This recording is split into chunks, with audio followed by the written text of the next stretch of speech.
ഞാൻ ഓർക്കുന്നത് എൻ്റെ വാപ്പ നമ്മൾ സ്കൂൾ പഠിക്കുന്ന സമയത്ത് ഞാനും എൻ്റെ പെങ്ങളും രണ്ടുപേരും ഒരു ക്ലാസ്സിലാണ്. രണ്ടാളും സ്കൂളിൽ നിന്ന് അന്ന് എക്സ്കർഷൻ കൊണ്ടുപോകാന്ന് പറയാ, ടൂർ ഒന്നും പറയില്ലേ, എക്സ്കർഷൻ കൊണ്ടുപോകാന്ന സ്കൂളിൽ നിന്ന് പറയാ. അങ്ങനെ അവിടുന്ന് 50 ഉറുപ്പ്യ കൊടുത്താൽ ടൂർ പോകാൻ കഴിയും. എക്സ്കർഷൻ അന്ന് കടല് കാണാനും അതുപോലെ അല്ലെങ്കിൽ ഒരു ചുരം കയറിയ ടൂറായി. ആ സമയത്ത് എൻ്റെ പെങ്ങളെ ബാപ്പച്ചി എന്ത് ചെയ്യും, എക്സ്കർഷൻ ടൂർ പോകാൻ വിട്ടു 50 ഉറുപ്പ്യ കൊടുത്തിട്ട്. എന്നോട് പറഞ്ഞു, ഇങ്ങക്ക് പൈസ ഇല്ല, ഇങ്ങക്ക് ഇൻഷാ അല്ലാഹ് നിങ്ങൾ ആൺകുട്ടിയല്ലേ, നിങ്ങൾ ഇൻഷാ അല്ലാഹ് നിങ്ങൾക്ക് വലുതാകുമ്പോ കുറെ സ്ഥലത്ത് പോവാം എന്ന് പറഞ്ഞു. അന്ന് ഞാൻ കുറെ കരഞ്ഞു നോക്കി, പക്ഷെ വിഷയം നടന്നില്ല. വാപ്പ അപ്പോഴും പറഞ്ഞു, നിങ്ങൾ ആൺകുട്ടിയാണ്, അതുകൊണ്ട് നിങ്ങൾക്ക് കുറെ സ്ഥലത്ത് പോവാന്ന് പറഞ്ഞു. സുബ്ഹാനല്ലാഹ്, എന്റെ പെങ്ങള് അന്ന് പോയതേക്കാരൻ ടൂറ്, പിന്നെ ഓള് ടൂർ പോയില്ല. ഞാനിന്ന് അൽഹംദുലില്ലാഹ് ബൈത്തുൽ മുഖദ്ദസിൽ പോവാൻ കഴിഞ്ഞു, മദീനയിൽ പോവാൻ കഴിഞ്ഞു, ബഗ്ദാദിലെത്താൻ കഴിഞ്ഞു.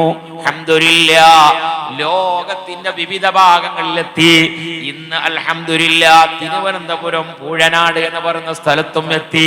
ഞാൻ നേരത്തെ ഇവിടെ വന്നില്ലല്ലോ, ഇവിടെ മുഴുവൻ എത്താം. അത് വാപ്പന്റെ ആ വാക്കാണ്, വാപ്പന്റെ അന്നത്തെ ആ വാക്കാണ്. മോനൊരു പ്രയാസമില്ലേ, ആ വാപ്പന്റെ ഉമ്മ എനിക്ക് ഒന്നും, വാപ്പ മരിച്ചിട്ട് 13 കൊല്ലമായി. അള്ളാഹു ഉപ്പന്റെ ഖബറിലേക്ക് മജ്ലിസിന്റെ സവാബ് എത്തിക്കട്ടെ. സുബ്ഹാനല്ലാഹ്, ഉമ്മാക്ക് അള്ളാഹു ആഫിയത്തുള്ള ദീർഘായുസ്സ് നൽകട്ടെ. എന്റെ ഉമ്മയും എന്റെ കൂടെയുണ്ട്. ഞാൻ ഇങ്ങോട്ട് വരുമ്പോ എന്റെ ഉമ്മയെ, അതുപോലെ എന്റെ ഭാര്യ, എന്റെ മക്കളെയൊക്കെ അവിടെ മാറ്റി നിർത്തി. 35 ആളുകൾക്ക് പുറമെ അവരും ഉണ്ട്. അവരൊക്കെ മാറ്റി നിർത്തിയിട്ടാണ് ഞാൻ ഈ മജ്ലിസിലെത്തിയത്. അപ്പം എനിക്കൊരു വിളി വരുന്നുണ്ട്, ബഹുമാനപ്പെട്ട ജലാലുദ്ദീൻ ചിസ്തി റളിയല്ലാഹു അൻഹുവിന്റെ. അവര് പറയാൻ, നിങ്ങൾ ഇങ്ങോട്ട് വാ, നിങ്ങൾ ഇങ്ങോട്ട് വാ, ഈ പാവപ്പെട്ട മുഅ്മിനീങ്ങളുടെ ഹദറത്തിൽ ഒന്ന് എത്തണം എന്ന് അവിടുത്തെ ഒരു അംഗീകാരം ഉണ്ടായത് കൊണ്ടാ എത്തിയത്. കഴിഞ്ഞ വർഷം, ഈ വർഷം കാസർഗോഡ് മാലിക് ദീനാറിന്റെ ഉറൂസിൽ പങ്കെടുത്തപ്പോ സാധുവായ എന്റെ മനസ്സിൽ ഇങ്ങനെ പറയാതെ പറഞ്ഞുപോയി, ചെറിയ മുത്തഅല്ലിമാകുന്ന കാലത്ത്, ചെറിയ മുത്തഅല്ലിമായ കാലത്ത് ഒരുപാട് തവണ അവിടെ സിയാറത്തിന് പോയിട്ടുണ്ട്. പക്ഷേ അവിടുത്തെ ഉറൂസിൽ ഒരു പ്രസംഗിക്കാൻ, ഇല്ലെങ്കിൽ ഒരു പ്രാർത്ഥന നടത്താൻ ഭാഗ്യം ലഭിക്കുമോ എന്ന് ഞാൻ ആലോചിച്ചിട്ടില്ല. എന്റെ ഉപ്പയുടെ വാക്കാണ്, എന്റെ ഉപ്പയുടെ വാക്കാണ്. ഉപ്പയും ഉമ്മവും ഏതോ ആവട്ടെ, എഞ്ചിനീയർ ആവട്ടെ, ഡോക്ടർ ആവട്ടെ, കൃഷിപ്പണിക്കാരനാവട്ടെ, കടലിലേക്ക് മീൻ പിടിക്കാൻ പോകുന്നവനാകട്ടെ, മാംസ കച്ചവടക്കാരനാവട്ടെ, റോഡടിച്ചു വരുന്നവനാകട്ടെ, വാപ്പ വാപ്പയാണ്, ഉമ്മ ഉമ്മയാണ്. അത് തങ്ങളായിക്കൊള്ളണമെന്നില്ല, ഉസ്താദായിക്കൊള്ളണമെന്നില്ല. വാപ്പയെ വാപ്പയായി കാണണോ. നമ്മുടെ ഏറ്റവും വലിയ ശൈഖ് ആരാണ്? വാപ്പയാണ്. ബഹുമാനപ്പെട്ട ശൈഖ് ജലാലുദ്ദീൻ ചിസ്തിയല്ല നമ്മുടെ വലിയ ശൈഖ്. നമ്മളെ വലിയ ശൈഖ് ആരാണ്? ബാപ്പയമ്മയാണ്. ബാപ്പനിമ്മനെയും വെറുപ്പിച്ചിട്ട് നമ്മള് ജലാലുദ്ദീൻ ഈ ചിസ്തി മഹാനവറുടെ ഹദറത്തിലെത്തിയാൽ ബാപ്പന്റെ സമ്മതമായി പോവാം. അവര് പറയും നമ്മളോട്, ബാപ്പന്റെ സമ്മതമായി പോവാം. ബാപ്പനോട് ഉമ്മനോട് തെറ്റിയിട്ട് പൊരണ്ടാക്കിയാ പൊര കയറൂല. ബാപ്പിമ്മയും പറയാണ്, മോനെ നീ ഇപ്പോ പൊര ഉണ്ടാക്കണ്ട, നീ അവിടെ പൊര തുടങ്ങണ്ട എന്ന് ഉപ്പയും ഉമ്മയും പറഞ്ഞാൽ അവിടെ പിന്നീട് പുര കയറൂല. അപ്പൊ പൊരുത്തം വേണം, ബാപ്പന്റെ ഇവനെയും പൊരുത്തമാണ്. ആ പൊരുത്തം കിട്ടിയില്ലെങ്കിൽ കഴിയൂല. ചിലപ്പോ നമ്മൾ കല്യാണമൊക്കെ കഴിക്കുമ്പോ നമ്മളെ ഉമ്മാര് ചിലപ്പോ ഇങ്ങനെ പ്രശ്നങ്ങളൊക്കെ ഉണ്ടാക്കും നമ്മളെ പെണ്ണുങ്ങളോട്. അയക്കൊന്നും നമ്മൾ കിടക്കേണ്ട ആവശ്യമില്ലേ, അയക്കിടക്കേണ്ട ആവശ്യം നമ്മൾ രണ്ടാളോടും പറയാം. ഭാര്യനോട് പറയാം, നിനക്ക് എന്നോട് നല്ല ഇഷ്ടമല്ലേ? ആ ഇഷ്ടമാണ്, എന്നാൽ എന്റെ ഉമ്മനെ ഇഷ്ടം വെച്ചോ, അത്രേ മാത്രമേ എന്നോട് പറയാനുള്ളൂ. അല്ലാതെ അതിന് സൈക്കിൾ എടുക്കാൻ കൂടിയാൽ എന്ത് ചെയ്യും, ഭയങ്കര പ്രശ്നം ഉണ്ടാവുക. എന്നാൽ എന്റെ എടുക്കൽ ഒരു കേസ് മസ്ലഹത്തിന് വേണ്ടി വന്നു.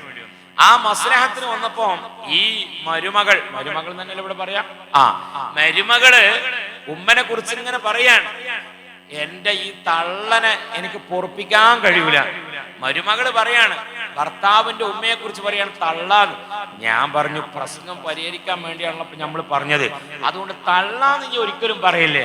അല്ല ഉസ്താദെ, ഞാൻ അങ്ങനെ തന്നെ പറയുള്ളൂ. ഞാൻ പറഞ്ഞു, ഇപ്പൊ അങ്ങനെ പറയില്ലേ, നീ നാളെ പറഞ്ഞോ, എന്നാലും ഇവിടെ എന്റെ മുമ്പ് അങ്ങനെ പറയില്ല, ഞാൻ പ്രശ്നം ഒന്ന് പരിഹരിക്കാൻ പറ്റുമോ നോക്കട്ടെ. അല്ല ഉസ്താദെ, ഞാൻ അങ്ങനെ തന്നെ പറയുള്ളൂ. അപ്പൊ എനിക്ക് തോന്നി, എന്താ ഈ പെണ്ണിന് ഭയങ്കര ഒരു പ്രശ്നം ഉണ്ടല്ലോ, ഭയങ്കര ഒരു പ്രശ്നം ഉണ്ടല്ലോ, എന്താ എനിക്ക് ഇത്ര വലിയ പ്രശ്നം?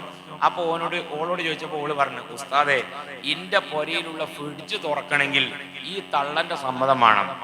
ഫ്രിഡ്ജ് തുറക്കാനേ അവിടെ അങ്ങനത്തെ ഭരണുണ്ടോ? വീട്ടിലുള്ള ഫ്രിഡ്ജ് തുറക്കണമെങ്കിൽ എന്ത് ചെയ്യണം? ഉമ്മന്റെ സമ്മതം.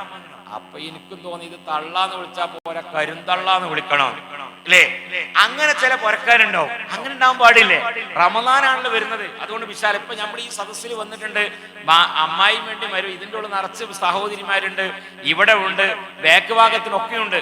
ഇതിൽ ഈ സദസ്സിൽ വന്നപ്പോൾ ബാപ്പിയും മകളും അതുപോലെ തന്നെ അമ്മായിയും മരുമകളും തെറ്റിയിട്ടുണ്ടെങ്കിൽ, ബാപ്പിയും മകനും തെറ്റിയിട്ടുണ്ടെങ്കിൽ, അയൽവാസിയും അതുപോലെ തന്നെ അയൽവാസിയും തെറ്റിയിട്ടുണ്ട്. അത്തരക്കാരാകുന്ന ആളുകൾക്കൊന്നും മഹാനവറുകളുടെ ഒരു നോട്ടവും ഇല്ല, ഒരു നോട്ടമില്ല.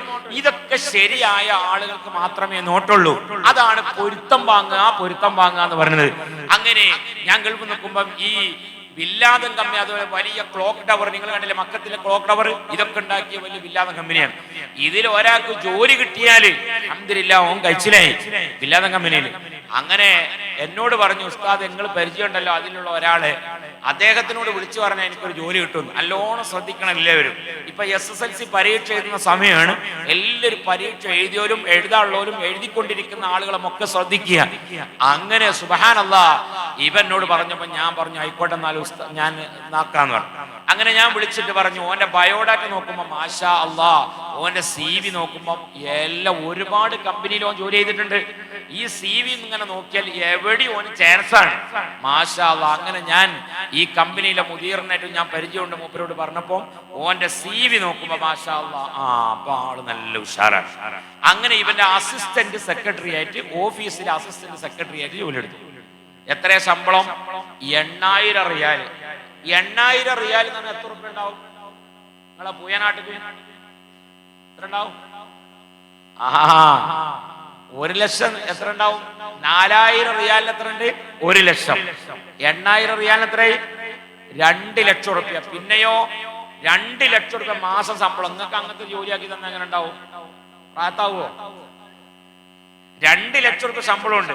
പിന്നെയോ 3 മാസം കമ്പനിയിൽ കണ്ടിന്യൂ ആയി ജോലി ചെയ്താൽ നല്ല കൊറോള ഇല്ലെങ്കിൽ ക്യാമറിന്റെ നല്ലൊരു കാറ്, മാഷാ അല്ലാഹ് 80,000 റിയാലിന്റെ കാറ്. നമ്മളെ നാട്ടിൽ കൂട്ടിയാൽ ഒരു 25 ലക്ഷം റുപ്യന്റെ കാറ്. പിന്നെയോ 1 കൊല്ലം കഴിഞ്ഞ ഫാമിലിയെ കൊണ്ടുവരാനുള്ള സൗകര്യം. 1500 റിയാൽ എല്ലാ മാസം എന്തിനു കൊടുക്കും? റൂമിന് റെന്റ് കൊടുക്കും. മലയാളികളായതുകൊണ്ട് 1500 റിയാൽ കമ്പനിയിൽ നിന്ന് കിട്ടിയാൽ 100 റിയാലിന്റെ റൂം എടുത്തിട്ട് ബാക്കി 1400 പോക്കറ്റിലിടും. കാരണം എവിടെങ്കിലും വല്ല റബ്ബർ തോട്ടം, നമ്മുടെ റബ്ബർ തോട്ടം ഉണ്ടോ? കാരണം കോലം കണ്ടിട്ട് ഇങ്ങനെ തോന്നുന്നുണ്ട്. റബ്ബർ വാങ്ങാ, ഇല്ലെങ്കിൽ വല്ല ബിൽഡിംഗ് വാങ്ങാ, ഇല്ലെങ്കിൽ വല്ല ബോട്ട് വാങ്ങാ, അല്ലെ? മീൻ പിടിക്കാൻ പോകുന്ന ആളുകളല്ലേ എന്നിങ്ങനെ കരുതി സുബ്ഹാനല്ലാഹ് ഇങ്ങനെ കരുതി. ഇപ്പൊ 1500 മലയാളികൾ ജീവിക്കൂലല്ലോ. മലയാളികൾ എപ്പോഴും ടെൻഷനാണ്. എപ്പോഴും മക്കളെ കാര്യം ആലോചിച്ചുകൊണ്ടിരിക്കുകയാണ്, പേരക്കുട്ടികളെ കാര്യം ആലോചിച്ചുകൊണ്ടിരിക്കുകയാണ്. മകളെ കാര്യങ്ങളൊക്കെ കഴിഞ്ഞാൽ പിന്നെ എന്തിനാ നമ്മൾ അതിനെപ്പറ്റി ആലോചിക്കേണ്ട ആവശ്യം? മകളെ കല്യാണം കഴിഞ്ഞ് വിട്ട് കഴിഞ്ഞാൽ ഓർക്കൊരു പുതിയാപ്പളുണ്ട്, ആണെങ്കിൽ ഓള് നോക്കിക്കോട്ടെ, പിന്നെ നമ്മൾ നോക്കണോ? അതിന്റെ ആവശ്യമൊന്നുമില്ലേ. നമ്മൾ അവരെ കാര്യത്തിൽ പിന്നെ ഇങ്ങനെ ടെൻഷൻ അടിക്കുകയാണ്. ഒരു ടെൻഷൻ അടിക്കേണ്ട ആവശ്യമില്ല. നമ്മൾ അവരെ മക്കളെ കല്യാണം കഴിഞ്ഞ് വിട്ടാൽ പിന്നെ പുയ്യാപ്പള നോക്കട്ടെ ഓളെ, പിന്നെ ഓക്കൊരു കുട്ടി ഉണ്ടാവും. പടച്ചോനെ ഇനിയിപ്പോ ഒരു പേരക്കുട്ടിക്ക് വരയറ്റണം. നാളൊരു കാക്ക ഇങ്ങനെ ടെൻഷനാകുക. എന്തിനാ ഇങ്ങനെ ടെൻഷനാകും? ഒന്നുമില്ല, എന്റെ പേരക്കുട്ടിക്ക് ഒരു പൊരണ്ടാണ്. ഞാൻ പറഞ്ഞു എന്തിനാ നിങ്ങൾ പേരക്കുട്ടിന്റെ കാര്യം? നിങ്ങളെ മകളെ കല്യാണം കഴിച്ചില്ലേ, ഇനി എന്തിനാ നിങ്ങൾ പേരക്കുട്ടിന്റെ കാര്യം ആയിരിക്കും ഉണ്ടെങ്കിൽ കൊടുക്കാൻ? അതിനെ ഈ ടെൻഷനായിട്ടാണ് അറ്റാക്ക് വരുന്നത്. ടെൻഷൻ കൂടുതലുണ്ടായാൽ അറ്റാക്ക് ഉണ്ടാവും. അതുകൊണ്ട് മനസ്സൊക്കെ ഫ്രീ ആക്കി വിടി. 15 വയസ്സ് പൂർത്തിയായി കഴിഞ്ഞാൽ പിന്നെ മക്കളൊന്നും നോക്കേണ്ട കടമയൊന്നും നമുക്കില്ല. 15 വയസ്സായാൽ ആൺകുട്ടികളോട് ചോദിക്കുക, എടാ 15 വയസ്സ് കഴിഞ്ഞ് ഇനി എന്റെ മേലുള്ള കടമ എന്താ വെച്ചാൽ എനിക്കൊരു കല്യാണം കഴിച്ചു തരുന്നതാണ്. അതിന് മഹറിന് കഴിവുണ്ട് എൻ്റെ അടുത്ത്? ഇല്ല വാപ്പച്ചി, എനിക്കിപ്പോ മൊബൈൽ റീചാർജ് ചെയ്താൽ തന്നെ പൈസ അഡ്ജസ്റ്റ്മെന്റ് ചെയ്ത് പോവാണ്. എന്നാ പിന്നെ ഞാൻ നോമ്പ് ഒറ്റ മോനെ ഓനോട് പറയണം. ഇതാണ് നിക്കാഹിന്റെ മുമ്പ് ഉസ്താദ് ഖുത്ബ ഓതുന്നത്.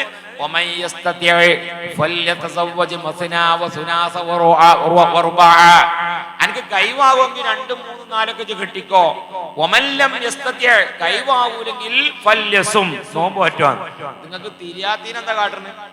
അല്ലേ? അങ്ങനെ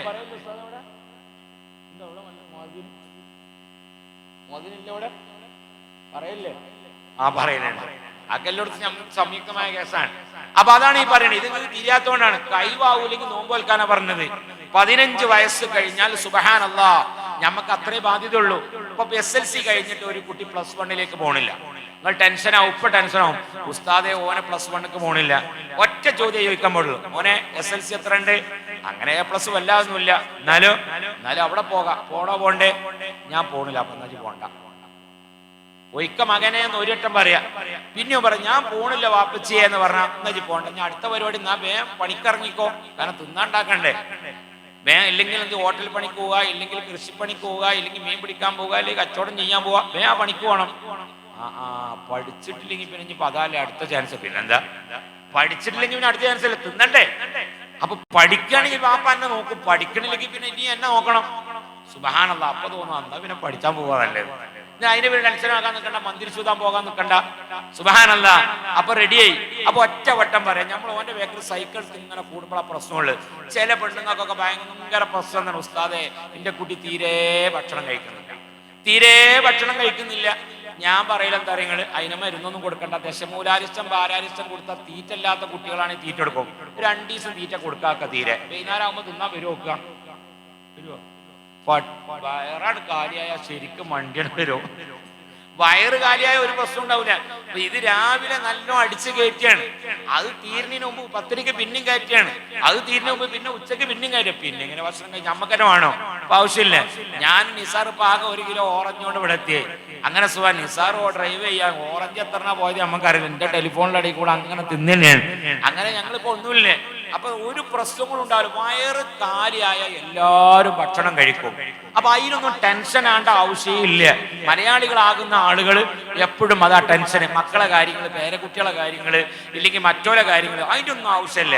എനിക്കൊരു അറബിന്റെ നമ്മളെ പരിചയത്തില്, ആ അറബി എന്നോട് എപ്പോഴും പറയും, യാ ശിഹാബുദ്ദീൻ വാഹിദ് യൗമി റിയാൽ ഹസ്സൽ അന മുർതാഹ് എന്ന് പറയുമ്പോ ഒരു ദിവസം 100 റിയാൽ കിട്ടിയാൽ ഭയങ്കര സന്തോഷമാണ് ഞാൻ. അപ്പൊ എന്താ പിന്നെ 100 റിയാൽ, നിങ്ങൾക്ക് 100 റിയാൽ കിട്ടിയാൽ സന്തോഷമാകുമോ? എവിടെ സന്തോഷമാണ്? നമ്മളപ്പോൾ ആലോചിക്കണം. ഇപ്പം പറയണം കാര്യങ്ങള്, 100 റിയാൽ ഒരു ദിവസം കിട്ടിയാൽ ഞാനും എന്റെ ഭാര്യയും രാവിലെ ബ്രോസ്റ്റ് തിന്നും. നല്ല ഭക്ഷണമാണല്ലോ ബ്രോസ്റ്റ്. ആ ബ്രോസ്റ്റ് കഴിക്കും. അപ്പൊ 20 റിയാൽ കഴിഞ്ഞു. ഉച്ചക്കും ഞാനും എന്റെ ഭാര്യയും ബ്രോസ്റ്റ് തിന്നു. അപ്പൊ എത്രയായി? 40ആയി. രാത്രിയും ഞാനും എന്റെ ഭാര്യയും ബ്രോസ്റ്റ് തിന്നു. അപ്പൊ എത്രയായി? 60. പിന്നെ 2 ആളും പെപ്സി കുടിക്കും. അന്ന് 1 റിയാൽ അവൻ പറഞ്ഞ കാലത്ത്, ഇന്ന് 2 റിയാലാണ്. ഓരോ റിയാലിന് പെപ്സി കുടിച്ചാൽ 2, 4, 6. അപ്പൊ എത്രയായി? 66. പിന്നെ അവൻ പറയാണ്, കമാൻ അബ്ബൈതു ഹഖ് ജവാൽ 10 റിയാൽ ഹഖ് മദാം 10 റിയാൽ. എന്താ പറഞ്ഞേ? അബ്ബൈതു എന്ന് പറഞ്ഞാൽ റീചാർജ് ചെയ്യാന്നാണ് അർത്ഥം. അബ്ബൈതു ഹഖ് ജവാൽ, ജവാൽ എന്ന് പറഞ്ഞ മൊബൈൽ. എന്റെ മൊബൈൽ 10 റിയാൽ റീചാർജ് ചെയ്തു. അപ്പൊ എത്രയായി? 66ഉം 10ഉം 76. കമാൻ അബ്ബൈതു ഹഖ് മദാം, മദാം എന്ന് പറഞ്ഞ ഭാര്യ, ഭാര്യയുടെ മൊബൈലിലും 10 റിയാൽ റീചാർജ് ചെയ്തു. ഇന്ന് തിന്നാൻ കിട്ടിയിട്ടില്ലെങ്കിൽ എന്ത് വേണം? എന്ത് വേണം? മൊബൈലിൽ വായിക്കണം. ഞാനിന്ന് പോകാൻ പറഞ്ഞു, ആദ്യം മൊബൈലിൽ ചാർജ് ചെയ്യാനുള്ള ഒരു ചാർജർ വാങ്ങാൻ പറഞ്ഞു ശംസുവിനോട്. കാരണം ഭക്ഷണമൊക്കെ അവിടെ കട്ടെ, ഹോട്ടലിൽ പിന്നെ തരിക. കാരണം മൊബൈലിൽ ചാർജ് ഇല്ലെങ്കിൽ നമ്മൾ തന്നെ ചാർജ് ആവൂല. അപ്പൊ ഓൻ ഭാര്യ, അപ്പൊ 66ഉം 10, 76, 76ഉം 10, 86. റെഡി? പിന്നെ നിൽക്കണം. പിന്നെ ഓൻ പറയാണ്, കമാൻ അദ്ദൈതു ഫീ സബീൽ 10 റിയാൽ, അല്ലാഹുവിന്റെ മാർഗത്തിൽ 10 റിയാൽ ധർമ്മവും ചെയ്തു. മാഷാ അല്ലാഹ്, സുഭിക്ഷമായ ഭക്ഷണം കഴിച്ചു, മൊബൈലിൽ റീചാർജ് ചെയ്തു, 10 റിയാൽ ധർമ്മവും കൊടുത്തു. അപ്പൊ എത്രയായി? 96. കമാൻ 4 റിയാൽ ബാക്കി, അൽഹംദുലില്ലാഹ് അന മുർതാഹ്. അപ്പൊ സമാധാനം ഞങ്ങൾക്ക്. ഈ കണ്ടീഷൻ ആകുമ്പോൾ ഒരാൾക്കും അറ്റാക്ക് വരൂല. നമ്മളെന്ത് ചെയ്യണം? മക്കളെ കാര്യം, പേരക്കുട്ടികളെ കാര്യം, ഓൽക്ക് വരണ്ടായില്ല, ഈ കാര്യങ്ങളൊക്കെ പാടെ ആലോചിച്ചിട്ടാണ് നമുക്ക് പ്രശ്നം. അപ്പൊ നാളെ മുതൽ എന്ത് ചെയ്യാം? മക്കളോടൊക്കെ പറയാ, ഇന്നലെ മുത്തനൂർ തങ്ങൾ എന്താ പറഞ്ഞ്, മാണെങ്കിൽ പഠിച്ചോ, അല്ലെങ്കിൽ പഠിച്ചണ്ട. അപ്പൊ വേഗം തീരുമാനവും. ഭക്ഷണം കഴിച്ചോന്ന് ഒരൊറ്റേ പറയാൻ പാടുള്ളൂ. ഭക്ഷണം വേണ്ട, തിന്നണ്ട, എനിക്ക് എപ്പോഴാ വിശക്കണിച്ചെങ്കിൽ അപ്പണ് വന്നോ. അപ്പൊ മര്യാദക്കാണ് വരും. ഇത് നമ്മൾ വീണ്ടും വീണ്ടും വീണ്ടും പറഞ്ഞതുകൊണ്ടാണ് ഒരു പ്രശ്നങ്ങളിലാണ്. ഞാൻ എന്റെ മക്കളോടൊന്നും പറയില്ല, ഒറ്റേ പറയുള്ളൂ. വേണമെങ്കിൽ കേൾക്കുക, കേൾക്കണില്ലെങ്കിൽ കേൾക്കണ്ട, അത്രേ ഉള്ളൂ. അപ്പൊ നമുക്ക് ടെൻഷൻ ഉണ്ടാവില്ല. നമ്മളെന്തിനെ വെറുതെ നമ്മൾ ആയുസ് കളയേണ്ട ആവശ്യം. അപ്പൊ അതുകൊണ്ട് എപ്പോഴും അതാണ് നമ്മൾ ചെയ്യേണ്ടത്. നമ്മൾക്ക് ഒരുപാട് കാര്യങ്ങൾ നമ്മൾ മനസ്സിലാക്കി, ഞാൻ സമയം വഴികൊണ്ട് അതിലേക്കൊന്നും കിടക്കുന്നില്ല. അപ്പൊ അതുകൊണ്ട് ആ വാപ്പന്റെയും ഉമ്മന്റെയും പൊരുത്തം നമുക്ക് വാങ്ങണം. ഈ ഗൾഫിൽ വന്നപ്പോ സുബ്ഹാനല്ലാഹ്, ഇവൻ എന്നോട് പറഞ്ഞു ശമ്പളം വാങ്ങാൻ. ഇവന് നല്ല ശമ്പളം, എല്ലാം റെഡി, ഒക്കെ റെഡിയാണ്. പിന്നെയോ നാട്ടിലേക്ക് 1 കൊല്ലമാകുമ്പോൾ അവന് ലീവുണ്ട്, ലീവിന് സാലറി ഉണ്ട്. കോഴിക്കോട് അവൻ ഫ്ലൈറ്റ് ഇറങ്ങിയാൽ നാട്ടിലേക്ക് എത്താനുള്ള ടാക്സിയുടെ കൂലിയുണ്ട്. തിരിച്ച് 15 ദിവസത്തെ ലീവ് കഴിഞ്ഞ് നാട്ടിൽ വീണ്ടും ഗൾഫിലേക്ക് പോകുമ്പോൾ ഫ്ലൈറ്റ് ടിക്കറ്റ് ഉണ്ട്, ടാക്സിയുടെ കൂലിയുണ്ട്. 15 ദിവസത്തിന്റെ ഉള്ളിൽ പനി വന്നാൽ പാരസിറ്റാമോൾ വാങ്ങി കുടിച്ചതിന്റെ ബില്ലും കമ്പനി പേ ചെയ്യുന്നതാണ്. പിന്നെ എന്താ വേണ്ടിയത്? എല്ലാം റെഡിയാ. അങ്ങനെ സുബ്ഹാനല്ലാഹ് നല്ല എല്ലാം കഴിഞ്ഞ് 2 ലക്ഷം റുപ്യ ഓന് റെഡിയാണ്. 2 ലക്ഷം റുപ്യ ഓന് റെഡിയാണ്. പിന്നെ ഞാൻ കുറെ കഴിഞ്ഞപ്പോ ഓനെ കണ്ടപ്പോ ഞാൻ ചോദിച്ച് അസ്സലാമു അലൈക്കും വാലി. ഞാനിങ്ങനെ ഓനോട് പരിചയപ്പെട്ട് നമ്മളിപ്പോ ഓന് വലിയ ജോലിയൊക്കെ കൊടുക്കുന്നതാ. വല്ല പള്ളിയ മദ്രസൊക്കെ ഉണ്ടാക്കുമ്പോ വല്ല പൈസയും ചോദിച്ചാൽ ഓൻ തരികയാണെങ്കിൽ കാര്യം. അപ്പൊ നമുക്ക് ഓനോട് കാര്യമൊന്നുമില്ലല്ലോ. ഞാൻ എയർപോർട്ടിൽ നിന്ന് ഞാൻ പറഞ്ഞില്ലേ, ഒരാൾക്ക് വിളിച്ചപ്പോ 150 ആൾക്ക് സിമന്റ് ഒന്നും അൽഹംദുലില്ലാഹ് അള്ളാഹു ഒരു ബർക്കത്ത് ചെയ്യട്ടെ.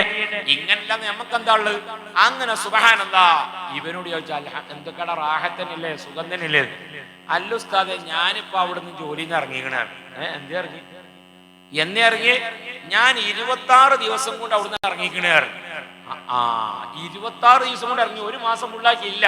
അതിന്റെ പ്രശ്നം അത് ശരിയാവില്ല ഉസ്താദയാണ്. ഈ ശരിയാവൂല എന്ന് തോന്നിയ ഒരു ശൈത്താന്റെ പേരാ. ശൈത്താന് പ്രത്യേക പേരൊന്നുമില്ല.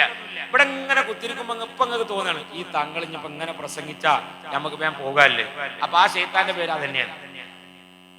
ശൈത്താന് പ്രത്യേക പേരൊന്നുമില്ല. അപ്പൊ നിങ്ങൾ വരും അല്ലേ?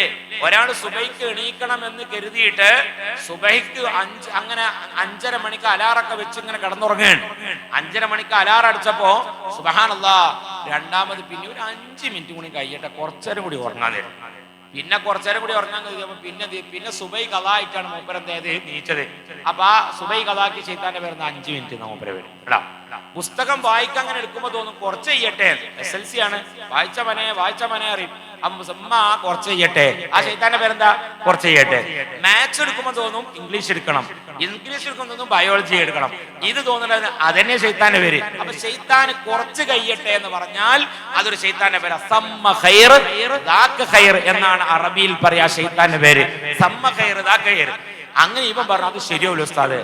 അപ്പൊ ഞാൻ ഓനോട് പറഞ്ഞു, അനക്ക് എന്തോ ഒരു കാര്യമായൊരു പ്രശ്നമുണ്ട്. 2 ലക്ഷം ഉറുപ്പ്യ എനിക്ക് മാസം ശമ്പളം കിട്ടിയിട്ട് ഈ 2 മാസത്തിന് എനിക്ക് ഓരോ മാസം 2 ലക്ഷം ഉറുപ്പ്യ ശമ്പളം കിട്ടി അത് ശരിയാവൂല എന്ന് പറഞ്ഞാൽ അനക്കെന്തോ ഒരു കുഴപ്പമുണ്ട് എന്ന് പറഞ്ഞു.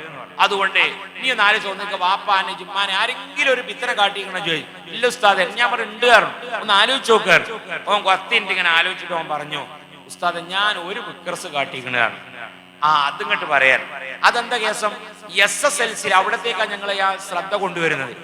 SSLCയിൽ ഞാൻ ലാസ്റ്റ് എക്സാം കഴിഞ്ഞ് പരീക്ഷാ ഹാളിൽ നിന്ന് പുറത്തിറങ്ങുമ്പോൾ പരീക്ഷാ ഹാളിൽ ഉണ്ടായിരുന്ന ഒരു ടീച്ചർ ഉണ്ടായിരുന്നു. ആ ടീച്ചറെ ഞങ്ങൾ കല്ലെടുത്ത് എറിഞ്ഞിരുന്നു. Send off നടത്തിയതാ. ഇനി SLC കഴിഞ്ഞ ഒരു സെന്റ് ഓഫ് ഉണ്ടല്ലോ. ഇവിടെ ഉള്ളവരൊക്കെ ഇപ്പൊ സെന്റ് ഓഫ് കഴിഞ്ഞോലാണ്. നിങ്ങൾ എന്തെങ്കിലുമൊക്കെ പുതിയ കഥ ഉണ്ടെങ്കിൽ നിങ്ങൾ ഇങ്ങോട്ട് പറഞ്ഞാൽ മതി, അടുത്ത സ്ഥലത്ത് നിന്ന് പറയാലോ. അടുത്ത സ്ഥലത്ത് നിന്ന് പറയാം.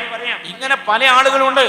സുബ്ഹാനല്ലാഹ് ആ കുട്ടി പറയുന്നു, ഞങ്ങൾ ലാസ്റ്റ് സബ്ജക്ട് എക്സാം കഴിഞ്ഞ് പരീക്ഷാ ഹാളിൽ നിന്ന് പുറത്തിറങ്ങുമ്പോൾ ആ സമയത്തുണ്ടായിരുന്ന ടീച്ചറെ ഞങ്ങൾ കല്ലെടുത്തെറിഞ്ഞിരുന്നു. സെന്റ് ഓഫ് പറഞ്ഞപ്പോ എന്താണ്?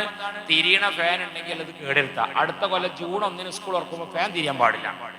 ഏതെങ്കിലും അല്ലെങ്കിൽ തന്നെ 4 ബാത്റൂം ഉണ്ടാകുക, അതിൽ 2 വെള്ളം വരുള്ളൂ. പിന്നെ ബാക്കി 2 ഉണ്ടാവും. അതിൽ വല്ല പൂളക്കൊമ്പ് തിരികെ പോന്നാൽ പിന്നെ എന്താവൂലല്ലോ. വല്ല കപ്പന്റെ കൊമ്പും ഒക്കെ തിരികെ വന്നാൽ പിന്നെ June 1 എന്ത് ചെയ്യുമ്പോ സ്കൂൾ തുറച്ചാൽ കുട്ടികൾ ബാത്റൂമിൽ വെള്ളമാക്കുമ്പോ നമുക്ക് ഭയങ്കര രസമാണ്. ഒരാൾ ബാത്റൂമിന്റെ ഉള്ളിൽ കുടുങ്ങിയിട്ട് അല്ലേ. ഒരു നായ്ക്കുട്ടി ഇങ്ങനെ കിടന്നുറങ്ങുമ്പോ നമുക്ക് റോഡ് സൈഡിൽ ഇങ്ങനെ പോകുമ്പോൾ ഒരു കല്ലെടുത്തിട്ട് എറിഞ്ഞു വരും. അപ്പൊ പേന്നറിഞ്ഞ ഒരു ഒച്ച നമുക്ക് ഭയങ്കര ഇഷ്ടമാണ് അല്ലേ. അത് ഞമ്മക്ക് എറിഞ്ഞാലും ഉണ്ടാവും ഒച്ച. നമ്മളെ തലക്ക് ഒരാൾ കല്ലെടുത്ത് എറിഞ്ഞാൽ ഒരു ഒച്ചയൊക്കെ ഞമ്മക്കും വരും. അപ്പൊ മറ്റൊരു ഭയങ്കര രസമാണല്ലോ. അപ്പൊ എന്നതുപോലെ ഇതാണ് സെന്റ് ഓഫ്. തണുപ്പിന് വേണ്ടി വെച്ച് പിടിപ്പിക്കട്ട മരമുണ്ടെങ്കിൽ ആ മരത്തിനെ നശിപ്പിക്കുക.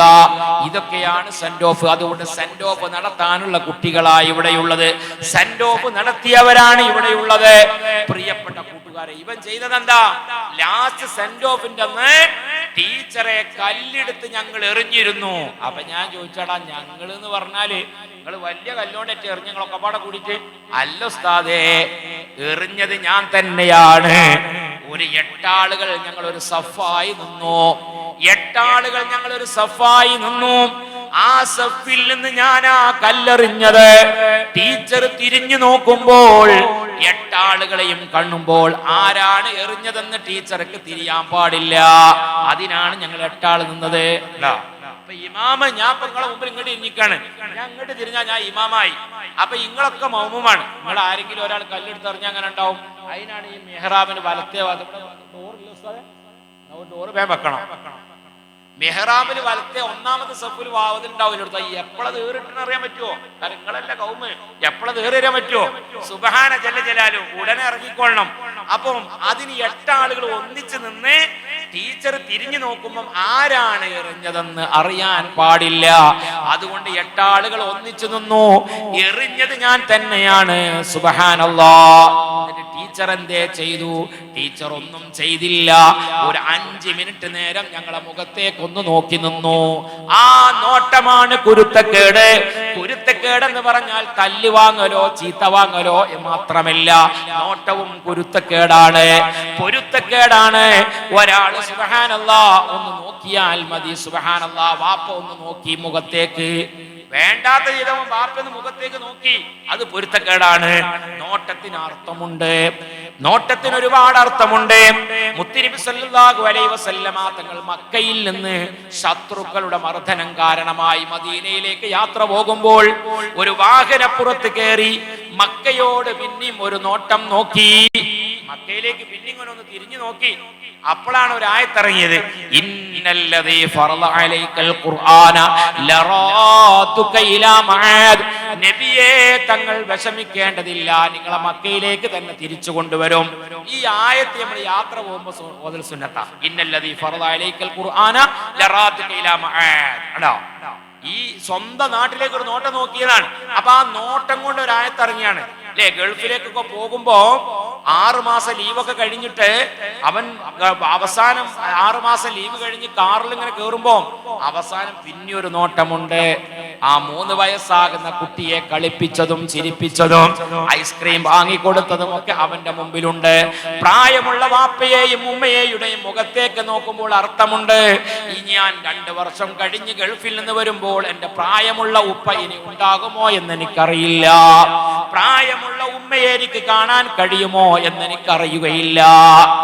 ഈ നോട്ടത്തിന്റെ അർത്ഥമാണ് ആ അർത്ഥം. സുബ്ഹാന ജല്ല ജലാലു. പലപ്പോഴും നമ്മൾ പോകുമ്പോൾ വാപ്പയുണ്ട്, തിരിച്ചു വരുമ്പോൾ വാപ്പയില്ല. ആ വാപ്പയുടെ മുഖത്തേക്ക് ഒന്ന് നോക്കുമ്പോൾ അതിനർത്ഥമുണ്ട്. സുബ്ഹാനല്ലാഹ്. അതുകൊണ്ട് അർത്ഥമുണ്ട്. ടീച്ചർ ഒന്നിങ്ങനെ തിരിഞ്ഞു നോക്കി. ടീച്ചർ തിരിഞ്ഞു നോക്കി. ടീച്ചർ ഒന്നും മറുപടി ഒന്നും പറഞ്ഞില്ല. ഇതാണ് കുരുത്തക്കേട്. അതുകൊണ്ട് 2 ലക്ഷമല്ല, 5 ലക്ഷമല്ല, 10 ലക്ഷം റുപ്യ ശമ്പളം കിട്ടിയാലും ആ ശമ്പളം കിട്ടിയ ജോലിയിൽ തുടരാൻ അവന് കഴിയുന്നില്ല. എല്ലാ കമ്പനികളിലും 2 മാസവും 3 മാസവും അവൻ ജോലി ചെയ്യും, അവൻ തിരിച്ചു പോരും. അതുകൊണ്ട് ആ കമ്പനിയുടെ ബയോഡാറ്റയിൽ ഇത്രയും കമ്പനിയിൽ ജോലി ചെയ്ത ഒരു സർട്ടിഫിക്കറ്റ് ഉണ്ടാകാൻ ഇവിടുന്നൊക്കെ ഇറങ്ങി പോകുന്നോണ്ടാണ്. അപ്പൊ നമ്മൾ പൊരുത്തക്കേട് വാങ്ങിയിട്ട് ഒരു കാര്യമില്ല. അപ്പൊ SSLC പഠിക്കുന്ന മക്കളോടൊക്കെ എനിക്ക് പറയാനുള്ളത്, ഇൻഷാ അല്ലാഹ് നിങ്ങളൊക്കെ പരീക്ഷ എഴുതാൻ പോകുന്ന മക്കളാണ്. പരീക്ഷ എഴുതാൻ പോകുമ്പോ ആദ്യം വേണ്ടത് ബാപ്പന്റെ ഇമ്മനി പൊരുത്തം വാങ്ങണം. ബാപ്പന്റെ ഇമ്മനി പൊരുത്തം വാങ്ങാത്ത മക്കളാണെങ്കിൽ സുബ്ഹാനല്ലാഹ്, നിങ്ങൾ ഈ പരീക്ഷയിൽ ഫുൾ A+ വാങ്ങിയിട്ടും കാര്യമില്ല, ഒരു സംഗതി ഉണ്ടായിട്ടും കാര്യമില്ല, എല്ലാം തോറ്റുപോകും. അതുകൊണ്ട് ഇൻഷാ അല്ലാഹ് നമുക്ക് നമ്മളെ ഭാവി മെച്ചപ്പെടുന്നുണ്ടെങ്കിൽ നമ്മൾ ബാപ്പനും ഇമ്മനും നമ്മൾ ഉറപ്പിച്ചാൻ പാടില്ല. ബാപ്പിമ്മയാണ് നമ്മളെ ഏറ്റവും വലിയ ശൈഖന്മാര്. ബാപ്പനും ഉമ്മനോട് തെറ്റിയിട്ട് പള്ളിക്കത്തെ ഉസ്താദിനോട് നല്ല ആളാ, പള്ളിക്കൽ 1ാം സഫിലും ഉണ്ടാവും, ഒക്കെ റെഡിയാണ്. പക്ഷേ വാപ്പയുടെ ഉമ്മയുടെ മുമ്പിൽ അവൻ മോശക്കാരനാണ്. മഹാന്മാരാകുന്ന ഹദറത്തിൽ എത്തുമ്പോൾ ആ മഹാന്മാരുടെ ഹദറത്തിൽ എത്തുന്നതിന് മുമ്പ് വാപ്പയോടും ഉമ്മയോടും പൊരുത്തപ്പെടിക്കണം. ഇനി സുബ്ഹാനല്ലാഹ്, പരിശുദ്ധമായ റമദാനാ വരുന്നത്.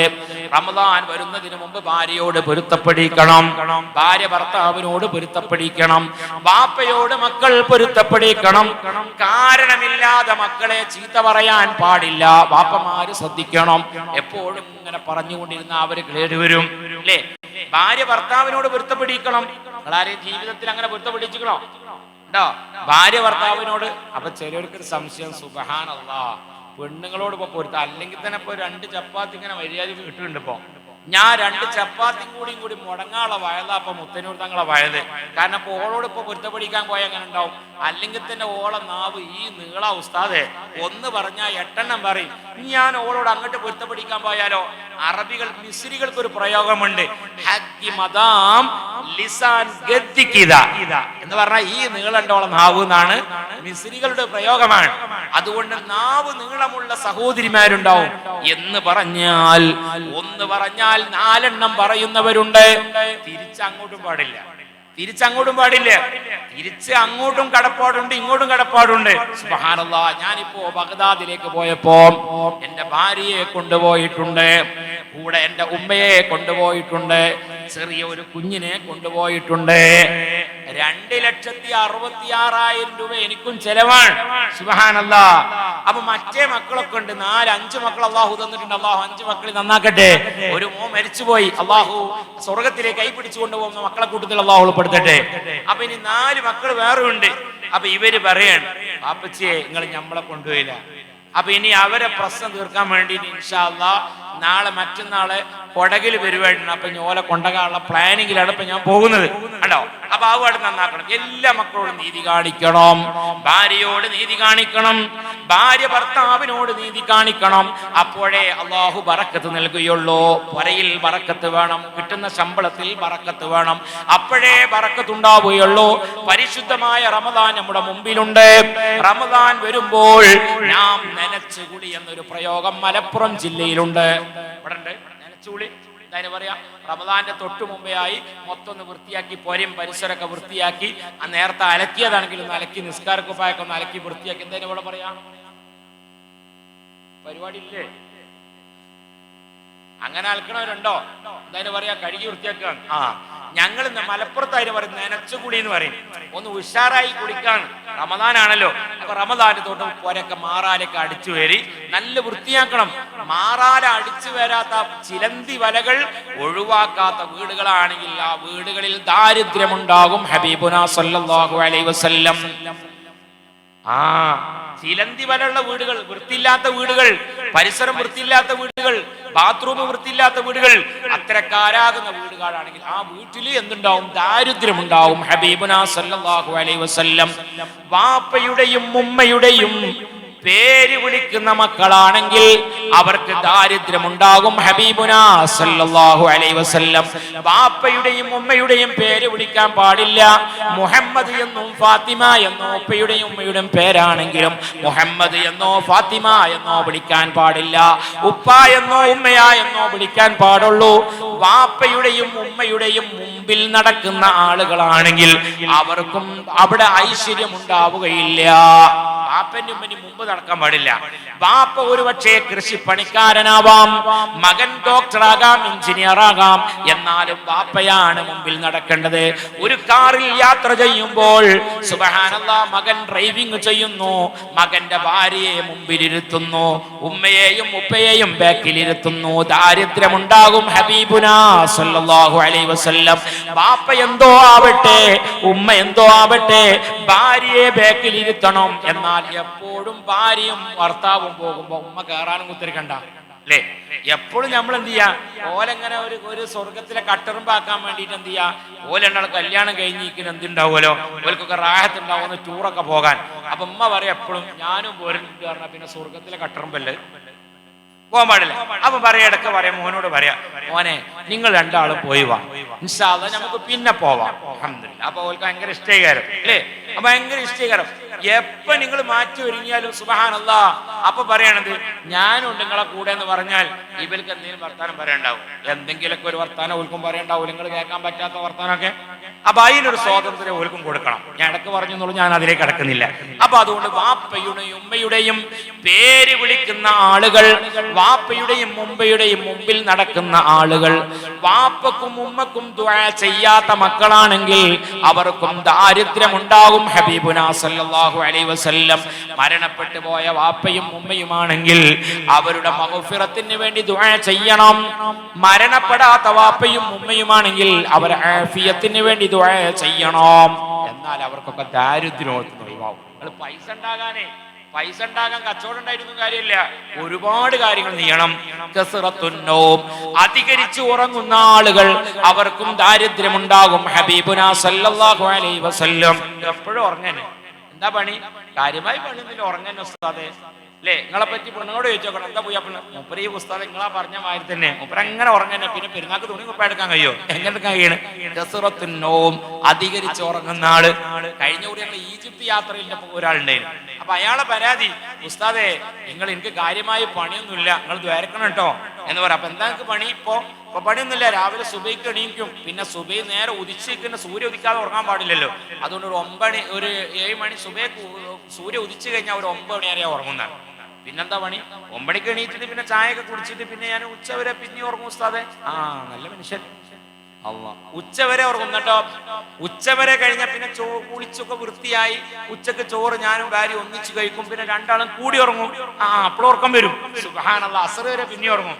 അതുകൊണ്ട് ആർക്കെങ്കിലും ഉറക്കം കമ്മി ഉണ്ടെങ്കിലും ഗുളികൊന്നും കുടിച്ചാൽ മൂപ്പറിന് ഇജാസത്ത് വാങ്ങിയാൽ മതി കേട്ടോ. എപ്പോഴും ഇങ്ങനെ ഉറങ്ങേനെ. അങ്ങനെ അസറിന്റെ ഉറങ്ങൂല ഇയാൾ, നല്ല മനുഷ്യനാ. അസറിനെ ഉറങ്ങൂല, മഗ്‌രിബിനെ ഉറങ്ങൂല.